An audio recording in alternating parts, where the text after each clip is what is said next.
नमस्कार मित्रांनो, आपल्या चॅनलवर तुमचं मनापासून स्वागत आहे।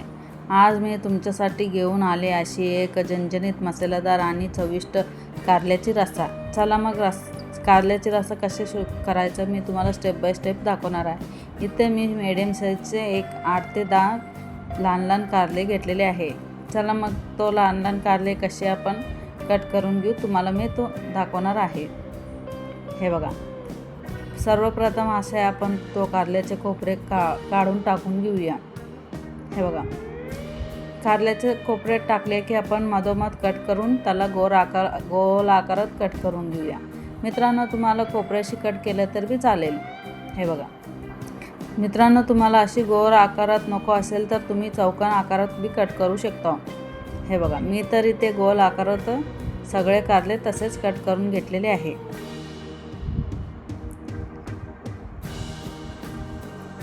हे बघा, पुन्हा एकदा आपण दुसरा कारले घेऊन त्याचे कोपरे पुन्हा एकदा काढून आता तो कोपऱ्याने गोल आकारात कट करून घेऊया। बघा, त्या प्रकारे सर्व कारले मी असे गोल आकारात कट करून घेतलेले आहे। चला तर मग आपण कारले एक बाउलमध्ये काढून घेऊया। हे बघा मित्रांनो, मी सगळे कारले एका बाउलमध्ये काढून घेतलेले आहे। चला तर मग ते कारल्यामध्ये एक छोटी चम्मच हळदी घालून घेऊया। तसेच एक चम्मच आपण त्याच्यामध्ये मीठ घालून घेऊया आणि तो कारले सगळे चांगलं मीठ आणि हळद लागूसरक आपण चांगलं खालीवर करून घेऊया।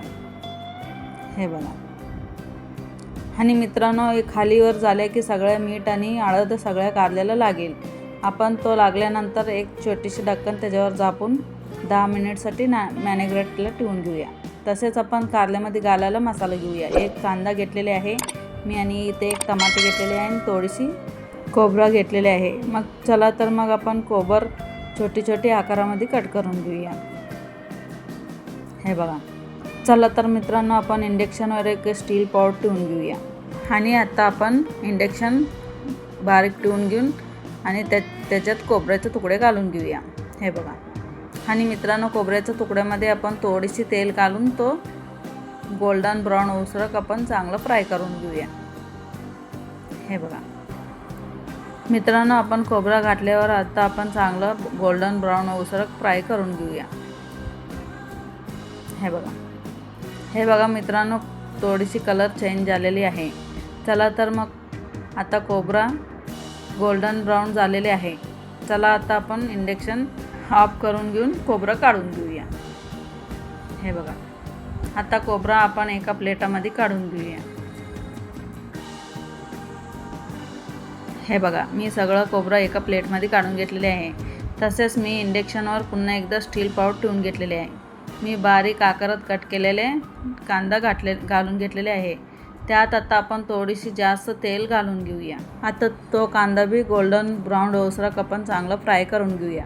मित्रांनो, इथे मी तेल कशासाठी थोडीशी जास्त घातलेली आहे, कांदा लवकर इथं गोल्डन ब्राऊन होणार नाही, त्यामुळे मी इथं थोडीशी तेल जास्त घातलेली आहे। थोडीशी तेल घातले की आपल्याला कांदा लवकर गोल्डन ब्राऊन होईल, त्यामुळे मी इथं थोडीशी तेल जास्त वापरलेले आहे।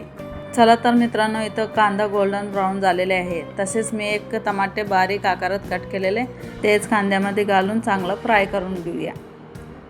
हे बघा मित्रांनो, इथं टमाटर थोडीशी मऊ झाले की आपण तो मसाला काढून घेऊया। हे बघा, आणि मित्रांनो, हे बघा, टमाटा आणि कांदा चांगलं एकदम फ्राय झालेले आहे। आता आपण तो इंडक्शन बंद करून घेऊया। तसेच आता आपण तो मसाला काढून खोबऱ्याच्या प्लेटमध्ये घालून घेऊया। हे बघा मित्रांनो, बघा, आपल्याला कारल्याच्या रस्सासाठी आणि खोबरा कांदा टमाटाचा फ्राय झालेले आहे। हे बघा, मी थोडीशी इथं चिंच भिजून घेतलेले आहे, तो बी आपल्याला लागणार आहे। चला तर मग आपला टमाटा आणि कांदा थंड झालेले आहे। आता आपण बारीक मिक्सर करून घेऊया।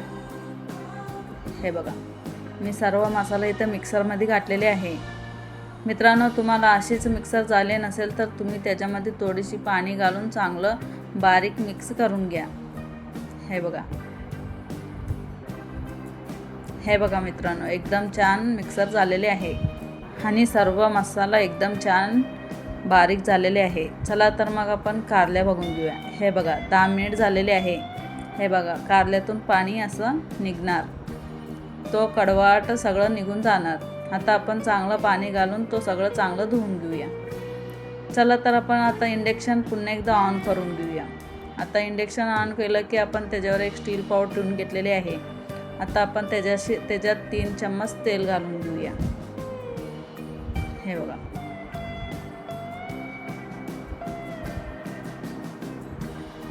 आता आपण तो चांगला कारले धुवून तेलामध्ये चांगलं फ्राय करून घेऊया. हे बघा मित्रांनो, तेलामध्ये फ्राय केलं तर त्याचं थोडीशी कडवट ते निघून जाईल. त्यामुळे मी ते तेलामध्ये घालून चांगला फ्राय करून घेऊया. हे बघा, आता आपण चांगलं थोडीशी मऊ पडूसरक आपण तो तेलामध्ये चांगलं फ्राय करून घेऊया. हे बघा,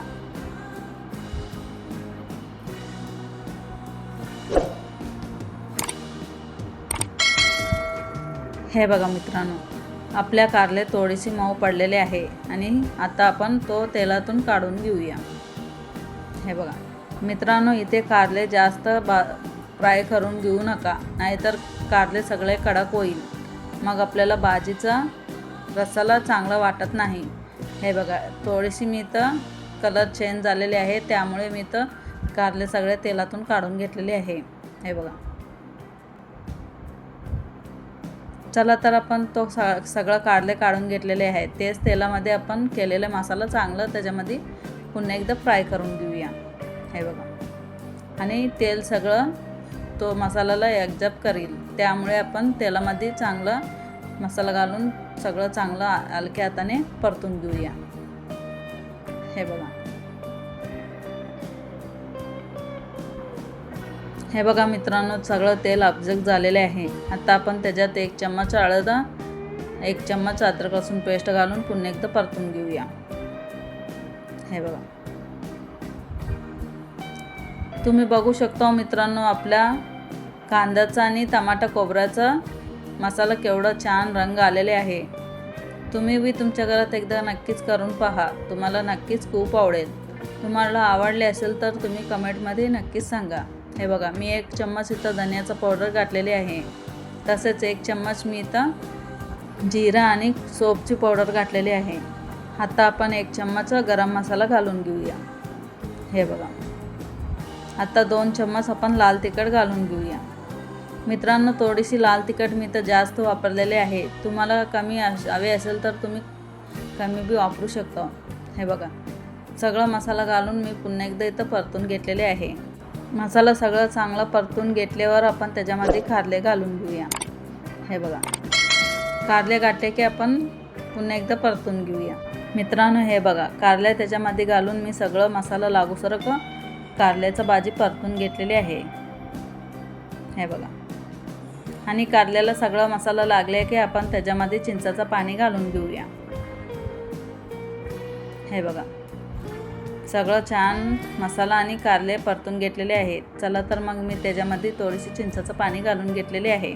चिंचाचं पाणी घातले की आपण तो एकदा पुन्हा परतून घेऊया.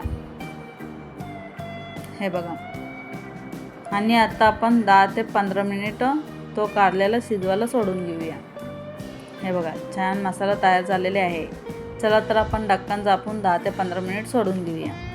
हे बघा मित्रांनो, 10 ते 15 मिनिट झालेले आहे आणि आपला कारल्याचा रस तयार झालेले आहे. हे बघा, वाव, बघा मित्रांनो, किती सुंदर रंग आलेले आहे.